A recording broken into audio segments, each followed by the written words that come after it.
अस्सलामु अलैकुम वरहमतुल्लाहि वबरकातुह। मोहतरम नाजरीन, इस दुनिया में जब हम ज़िंदगी गुजार रहे होते हैं तो हमारी हालत कुछ यूँ होती है। या तो उस वक्त तक हम बाप बन चुके होते हैं या नहीं बने होते हैं, और अगर आप बाप बन चुके होते हैं तो अभी खुद कमा खा रहे होते हैं, आपके हाथ पाँव में ताकत होती है। या जब उम्र ज़्यादा हो जाती है तो आप अपने बच्चों पर डिपेंड कर जाते हैं, बच्चों के सहारे होते हैं, उनके पास होते हैं। तो इंसान की हालत ना बदलती रहती है। जाहिर है कि जब हमारी वलादत होती है तो हमारे माँ बाप बहुत केयर करते हैं और आहिस्ता आहिस्ता नशोनुमा हमारी होती है, तालीम व ताल्लुम का सिलसिला जारी रहता है, तरबियत हमारे माँ बाप करते हैं। उसके बाद मराहिल तय करते हुए जब आप जवानी की दहलीज पर कदम रखते हैं, आपकी शादी वादी हो जाती है। उसके बाद आप अमली ज़िंदगी आप शुरू करते हैं, खुद कमाना शुरू कर देते हैं, ठीक ठाक पैसा आप कमा लेते हैं। लेकिन जो रिश्ता है वो तो बरकरार रहता है। यानी आपके जो माँ बाप हैं वो हैं, आप उनके बेटे हैं तो आप उनके बेटे हैं, ये तो ख़त्म होने वाला नहीं है। अगरचे आपकी ज़िंदगी कितनी भी डेवलप कर जाए, कितनी भी आप तरक्की कर जाएं, लेकिन जो रिश्ता है वो तो रिश्ता है। उस रिश्ते से इनकार भी नहीं किया जा सकता है और उसकी अहमियत ख़त्म भी नहीं हो सकती है। मोहतरम नाज़रीन, मैं आपको क्या बतलाऊं कि वालिदैन के क्या हुकूक हैं, ये मेरे ख्याल से हर कोई जानता है। हम अक्सर इसको सुनते रहते हैं, हमने इसको पढ़ा भी है, हमने इसको सुनाया भी है, हमने सुना भी है। और ये चीज़ हमारे समाज और माशरे में, चूँकि हम मुसलमान हैं और हमारा जो ताल्लुक़ है वो कुरान और हदीस से है, तो जब भी किसी भी मकतब फ़िक्र के लोग हों तो जब वो वाज़ व बयान करते हैं, तो जब इन तरबवी मवाद पर आते हैं या इनको लोगों के सामने पेश करते हैं तो माँ बाप की अहमियत क्या है कुरान और हदीस की रोशनी में बयान करते हैं। और वो आयत जो बहुत मशहूर है, वक़ज़ा रब्बुका अल्ला तअबुदू इल्ला इय्याहु व बिल वालिदैनि इहसाना इम्मा यबलुगन्ना इंदकल किबरा अहदुहुमा औ किलाहुमा फला तकुल लहुमा उफ वला तनहरहुमा व कुल लहुमा कौलन करीमा। ये तो हर कोई पेश करता है। इस आयत का जो खुलासा है वो यही है कि भाई देखो, वालिदैन के साथ अच्छा बर्ताव करो। अल्लाह ताला की इबादत तो करनी है, उसके साथ किसी को शरीक और साजिद नहीं ठहराना है। अगर हमने अल्लाह तबारक व तआला के साथ किसी को शरीक व साजिद ठहरा दिया तो फिर तो ख़त्म है कहानी ना। यानी कि अल्लाह तबारक व तआला की इबादत के लिए खालिस हम यहाँ भेजे गए हैं। हमारे यहाँ दुनिया में आने का जो मकसद है वो ये है कि जब हम अल्लाह की इबादत करने के लिए हमको भेजा गया, और जब हम अल्लाह की इबादत करेंगे तो उसके साथ किसी को भी शरीक व साजिद नहीं, क्योंकि वो तन्हा है। कुल हुवल्लाहु अहद अल्लाहुस समद लम यलिद व लम यूलद व लम यकुल लहू कुफुवन अहद लैसा कमिथलिही शै। अल्लाह ताला के जैसा कोई भी नहीं है। तो जब मामला ये है कि अल्लाह तबारक व तआला के जैसा कोई भी नहीं है, तो हमारा ये फ़र्ज़ बनता है कि उसके साथ किसी को शरीक न ठहराएं, ना उसकी रुबूबियत में, ना उसकी उलूहियत में, ना उसके अस्मा व सिफ़ात में। वो लैसा कमिथलिही शै, उसके जैसा कोई भी नहीं है। अब इसी आयत में अल्लाह तबारक व तआला ने आगे फरमाया ना, वक़ज़ा रब्बुका अल्ला तअबुदू इल्ला इय्याहु व बिल वालिदैनि इहसाना। वालिदैन के साथ एहसान करना है, हुस्न सलूक करना है, उनके साथ कायदे से बर्ताव करना है, उनकी इज्जत व एहतराम करनी है, उनका ख्याल रखना है, उनके इलाज व मुआलजा में सब कुछ करना है। यानी मतलब उनको तकलीफ नहीं होनी चाहिए। आगे आप जब इस आयत को पढ़ते जाएंगे, वो बिल वालिदैनि इहसाना इम्मा यबलुगन्ना इंदकल किबरा अहदुहुमा औ किलाहुमा, इसके अंदर जो मराहिल है ना वो बतलाए गए हैं। जिन मरहलों से हम गुजर रहे हैं उन्हीं मरहलों से हमारे माँ बाप गुजर रहे हैं, और उन्हीं मरहलों से उनके माँ, मतलब ये इंसानियत भी उस मरहले से गुजर रही है, गुजरेगी। और जो गुजर चुके हैं गुजरे हैं।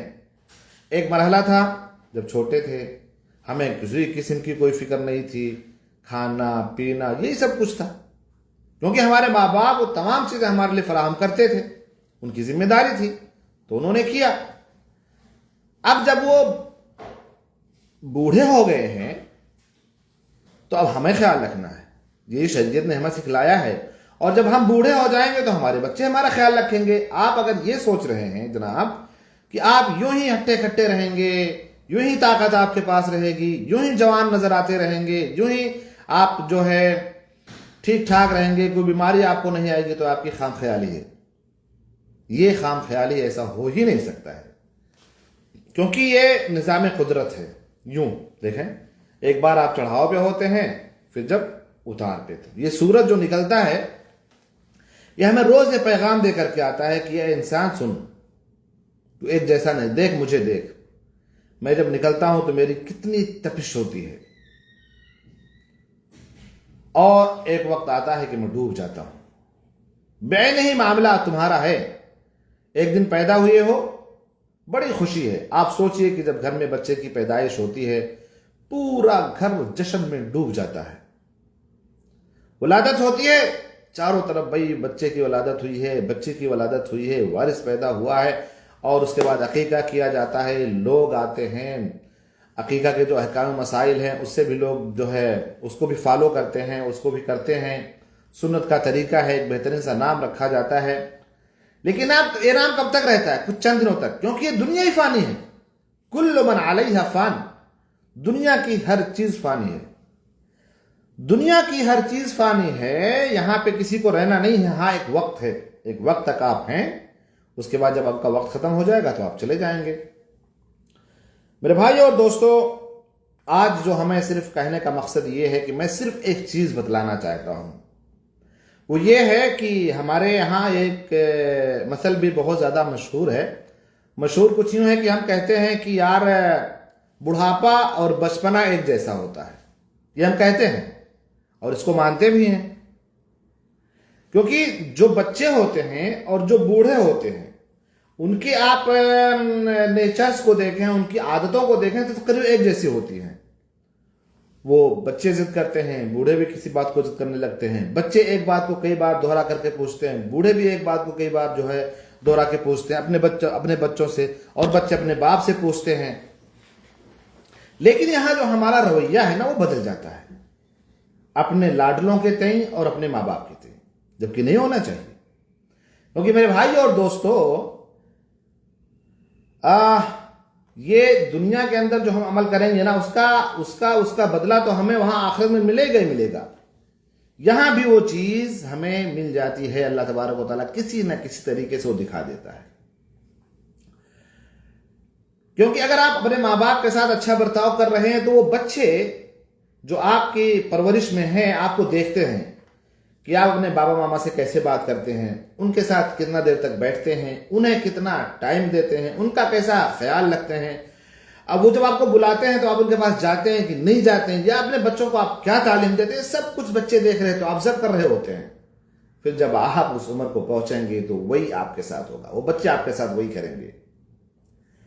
मैंने एक बार कहीं किसी जरीदे में पढ़ा था, तकरीबन अरबी जरीदे की बात है, उसमें लिखा था कि एक शख्स के पास सिर्फ एक लड़का था, निहायत ही फर्माबरदार था जब तक उसकी शादी नहीं हुई थी। जब उसकी शादी हुई तो उसकी जो औरत आई, इसीलिए कहा जाता है कि शादी जब आप करें, आप पैसों के ऊपर ना जाएं, आप बहुत ज्यादा टीप टाप ना देखें, शो शाइन ना देखें। आप जब जो लड़की आप ला रहे हैं वो ईमानदार लेकर के आए, दीनदार लेकर के आए, जिसकी तरबियत अच्छी से हुई हो, दीनदार घराना हो। इसीलिए तो अल्लाह के रसूल ने कहा था कि तुनकाहुल मरअ लिअर्बा, लिमालिहा व लिजमालिहा व लिहसबिहा व लिदीनिहा फज़फर बिदातिद्दीन तरबतहा।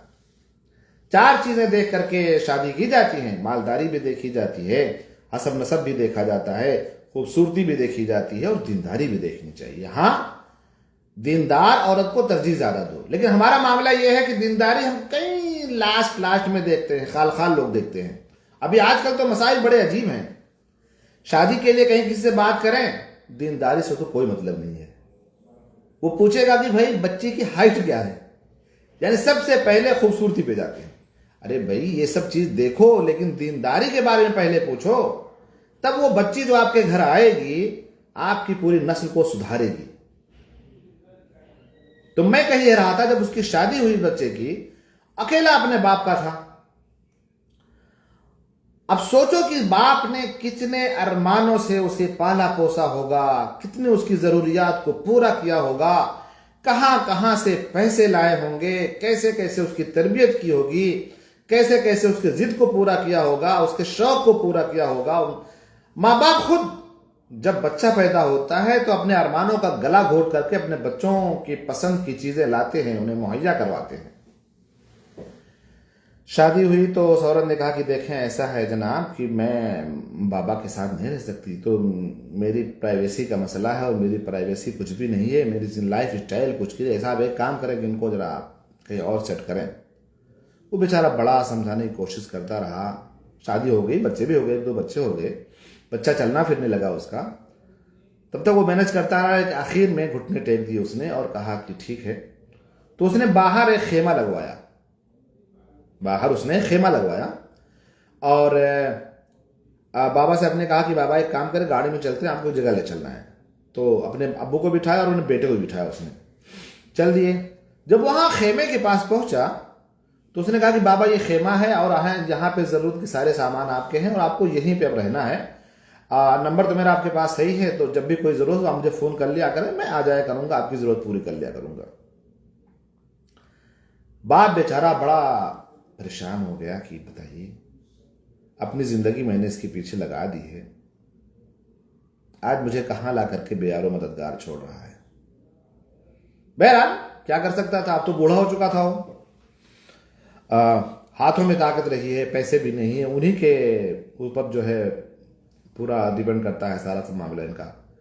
तो कहने लगी ठीक है बेटा, कोई बात नहीं है, जैसे आपकी खुशी हो, लेकिन एक काम करो, घर पे जो चादर है ना वो मुझे चाहिए, वो बहुत महबूब चादर है मेरे लिए, तो आप एक काम करो, चादर मुझे दिलवा दें। तो उस आदमी ने अपने बेटे को भेजा और कहा कि एक काम करो बेटा, जाओ घर पे जो चादर है दादा का वो लेकर के आ जाओ, भूल गए हम नहीं ला सके हैं, तो आप लेकर के आ जाओ। तो गया और आने में थोड़ी ताखीर कर, जब वो लेट में पहुंचा तो जनाब अपने दादा को चादर दिया। उसने कहा कि दादा ये चादर लीजिए, लेकिन उसने चादर को बीच में से काट दिया था, आधा चादर लेकर के आया। तो जब दादा ने चादर देखे तो चादर आधा है। कहने लगे कि ये क्या बेटा, तुम तो अपने बाप से भी एक कदम आगे निकले, उसने बेचारा घर से निकाला था हमको, तुमने तो चादर भी फाड़ ली हमारी। कह रहे नहीं दादा ऐसी बात नहीं है, हम वो चादर लेके क्या करेंगे, लेकिन वो आधा चादर मैंने इसलिए रख लिया है कि जब बाबा आपकी उम्र को पहुंचेंगे, जब हमारे अब्बू आपकी उम्र को पहुंचेंगे, तब हम उन्हें वो आधा चादर देंगे। ये जनाब ये चादर आपका, और आप भी खेमे चलिए आराम करिए। तो दुनिया में होने वाला जो भी अपने माँ बाप के साथ आप करोगे वो आपके साथ होगा। इसलिए अपनी सोचो, अपने वालिदैन की नहीं, अपनी सोचो कि आपका अमर, आपका मुस्तकबिल अगर आप बाहयात रहे तो क्या होगा। अल्लाह ना करे कि ऐसा आपके साथ हो कि आपका बेटा भी आपको घर से निकाल दे और आप जो है सहरा में जाकर के अपनी जिंदगी बसर करें। तो मेरे भाइयों और दोस्तों, वो बाप जिसने आपको बचपन में बहुत सजाया संवारा है, बहुत टहलाया घुमाया है, आपने जहां जिद कर ली आपके जिद को पूरा कर दिया। आप गुब्बारा देख लिया करते थे, रोने लगते थे, आप खिलौना देख लिया करते थे, आप रोने लगते थे, आपको जिस चीज की भी जरूरत होती थी आप कहते नहीं थे, रो रो करके आपने अपनी बात मनवा ली है और उस बाप ने आपकी बात को माना है। तो जब वो इस उम्र को पहुंच गया है तो ऐसा उसको तरसाइए नहीं। एक वाकया और मैं बयान कर देना चाहता हूं, मेरी बात लंबी हो जा रही, हो जाने दीजिए, कोई मसला नहीं है। आप लोगों में से जिसे सुनना होगा सुनिएगा, नहीं सुनना होगा मत सुनिएगा, लेकिन यह है कि मैं जानता हूं कि एक क्लिप हमारी पड़ी रहेगी फेसबुक पर, लोग सुनेंगे, इंशाल्लाह फायदा उठाते रहेंगे।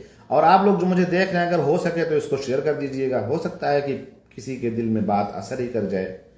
कौन सी बात कब कहां क्लिक कर जाए किसी को पता नहीं है। इसलिए मेरे भाइयों और दोस्तों, वैसे मैं आमतौर से कहता नहीं कि इसको शेयर करिए, लेकिन आज ये कह रहा हूं कि इसको शेयर कर दीजिएगा। पता नहीं किसको कौन जो है इसमें कोताह है, हो सकता है कि मेरी बात उसे लग जाए और उसकी जिंदगी सुधर जाए। देखें, हम जो अपने बच्चों को कोई काम करते हुए देखते हैं ना, कोई भी काम अच्छा काम करते हुए देखते हैं तो खुश होते हैं। खुश इसलिए होते हैं कि मेरा बेटा है ये काम कर रहा है, तो बहरहाल एक बार जब अपने घर बाहर से घर आता है तो क्या देखता है, उसका बेटा जो है, उसका बेटा कोई एक वो बड़े से पेपर पे ड्राइंग बना रहा है। ड्राइंग में क्या बना रहा है? घर बना रहा है, पूरा घर, बड़ा सा घर। तो उसने कहा कि बेटा क्या बना रहे हो आप? तो उसने कहा कि बाबा मैं तो घर बना रहा हूं, घर का नक्शा बना रहा हूं कि जब मैं बड़ा होऊंगा, जब मैं अपना घर बनाऊंगा तो मेरा घर ऐसे होगा। बड़ा खुश हो गया बेटा, ओ मेरा बेटा इस लायक हो गया। जबकि भी उसकी स्कूल की उम्र में था वो। तो बड़ी खुशी की, वाह माशाल्लाह माशाल्लाह, मेरा बेटा खिले पिले ताली वाली उसके लिए बजाया, माशाल्लाह बहुत अच्छे, यू आर राइट बेटा, बहुत अच्छे हो आप और बहुत तरक्की करोगे। तो वो बाप ना बैठ गया उसके पास, अपने बेटे के पास, जब वो पूरा एक बड़े पेपर में बना रहा था, अपने यहाँ चीना होना खींच रहा था कि ये है। तो देखा, बड़े गौर से उसने देखा तो कहा कि भाई अच्छा चलो मुझे बताओ कि इसका नक्शा मुझे समझाओ। तो बेटे ने कहा कि देखो बाबा, ये जो बड़ा सा रूम है मास्टर रूम, वो मेरा है, मेरी बीवी रहेगी इसमें, बाथरूम अटैच है। और ये बहन का रूम है, जब अपने मैके से आएगी तो यहाँ रहेगी। और ये मामा का घर है, अम्मी के लिए मैंने बनाया है, ड्राइंग रूम है, यहाँ जो है टेबल होगा, सोफा लगा होगा, पूरे घर को बता चुका। बाबा का कमरा ही नहीं है।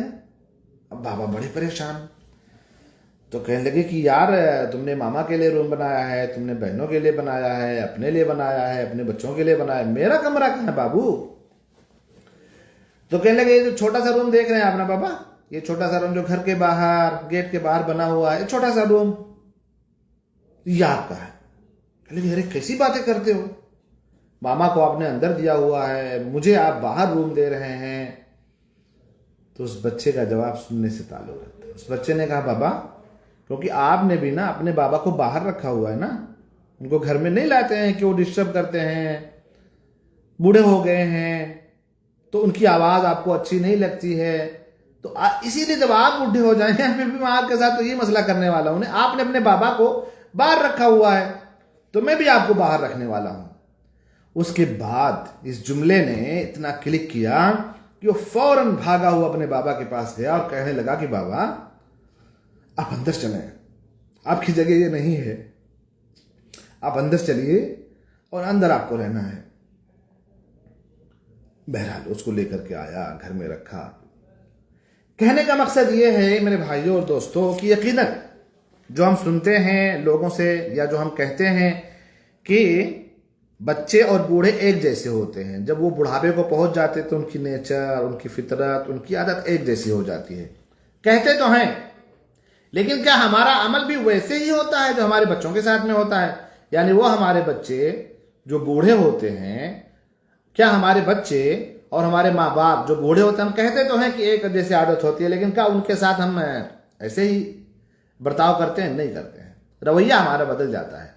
अपने बच्चों के तय रवैया हमारा अलग होता है और माँ बाप के तय हमारा रवैया अलग होता है। छोटा सा बच्चा है, बातें करता है, बेमाना बातें करते हैं, कभी यहाँ की कभी वहां की, और तो भी बड़ा प्यार आता है बच्चे से, ओह क्या बात करता है, जबकि कोई माना नहीं उसका। कोई कभी अलग टप इधर की बात कर दी, उधर की बात कर दी, माँ बाप सुनते हैं, खुश होते हैं। बच्चा ज्यादा बोलता है तो माँ बाप खुश होते हैं कि मेरा बेटा बहुत बोलने वाला है, इस उम्र में इतना बोलने लगा, ओ बहुत खुश होते हैं।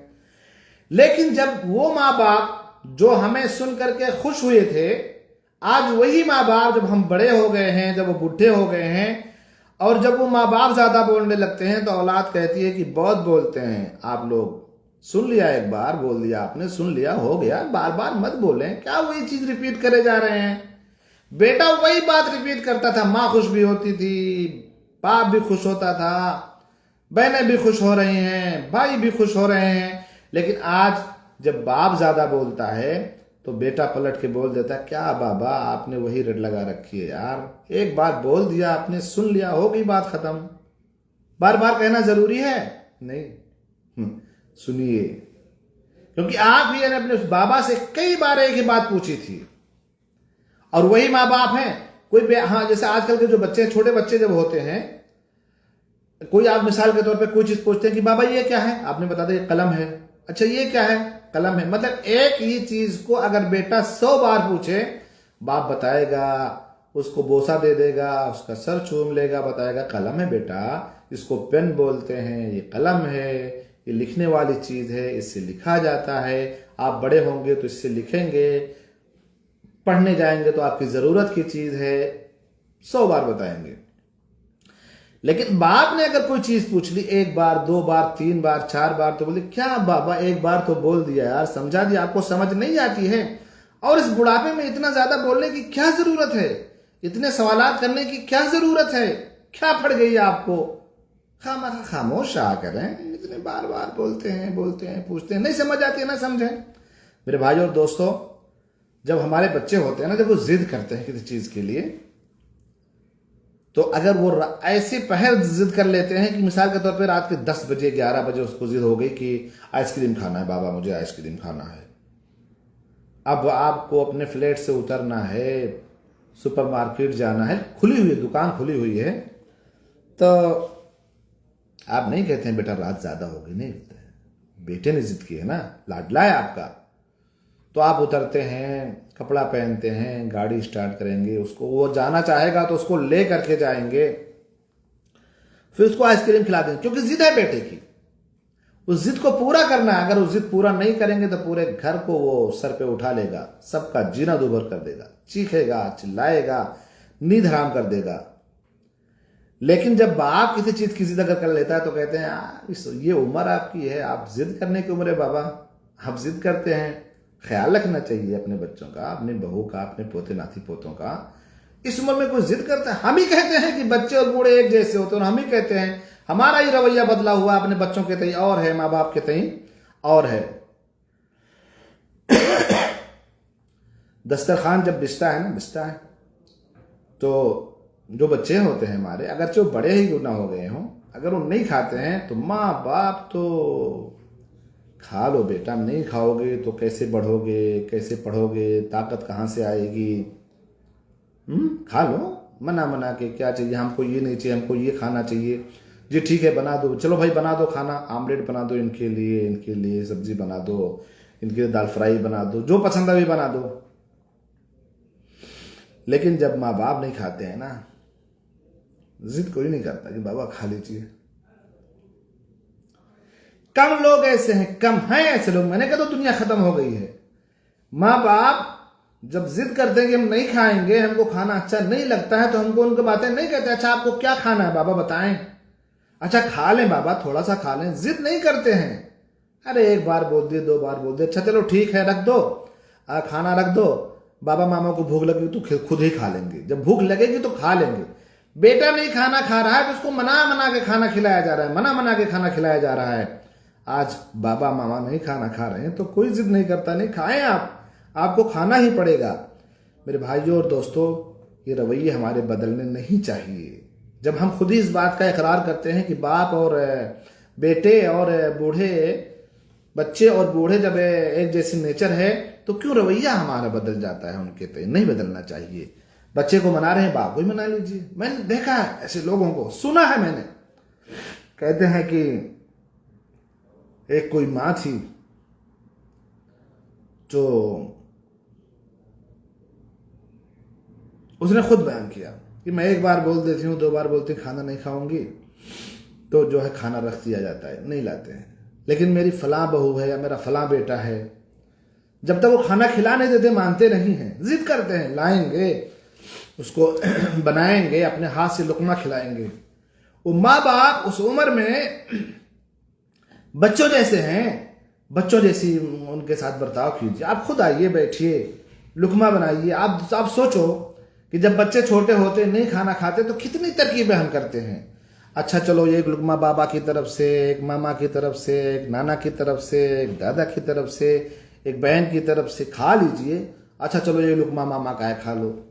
ये रवैया हम अपने माँ बाप के साथ क्यों नहीं करते हैं? वो सुनना चाहते हैं मेरे भाई, जो चाहते हैं कि मेरा बेटा, मेरी बहू, मेरी बेटी मेरे साथ बैठे, ऐसे बात करे। तो वो 1 बार कह दिया तो जब भूख लगेगी तो खा लेंगे। बेटे ने 1 बार कहे तो 50 बार नहीं, खा लो, नहीं खाओगे तो ताकत कैसे आएगी, कुव्वत कैसे आएगी, ये सारी चीजें होती हैं।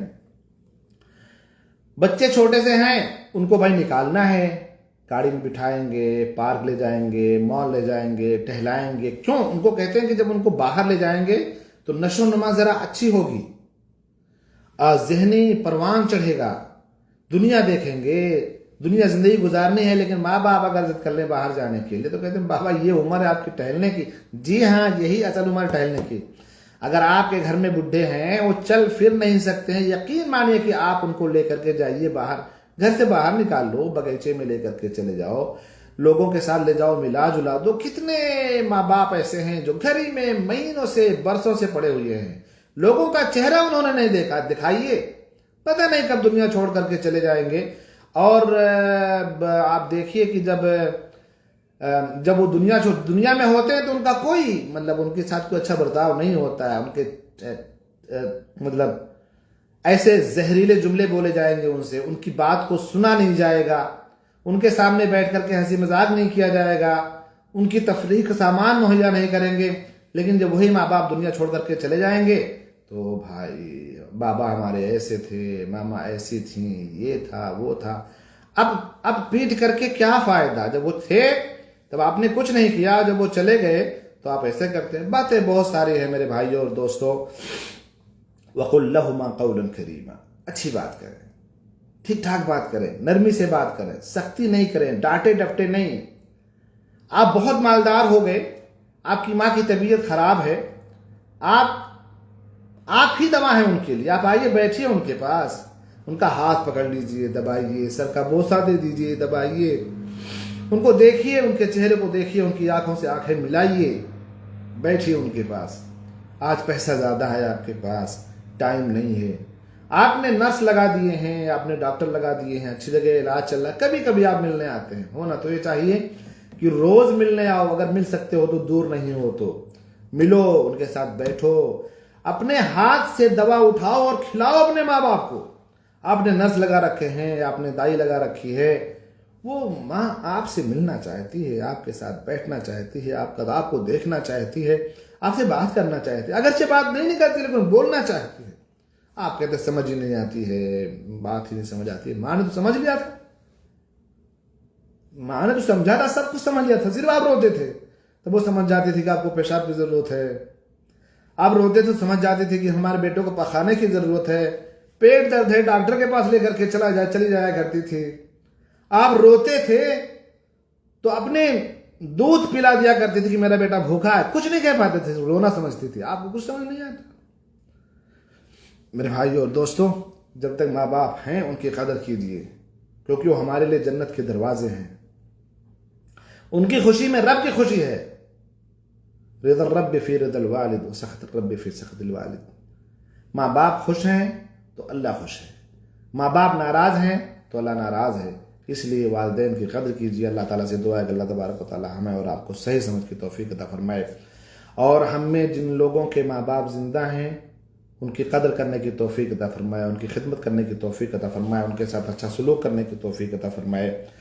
और अगर दुनिया से फौत हो गए हैं तो उनके हक में ज़्यादा से ज़्यादा दुआ करने की तौफीक अता फरमाए, क्योंकि यही एक ऐसी चीज़ है जो अपने माँ बाप के लिए हम भेज सकते हैं। उनकी तरफ से सदका व खैरात करें, उनके लिए कसरत से दुआएं करें, अल्लाह से दुआ करें, उसको तौफीक दे। वसल्लल्लाहु अला नबीना मुहम्मद व अला आलिहि व सहबिहि वसल्लम। वस्सलामु अलैकुम व रहमतुल्लाहि व बरकातुहू।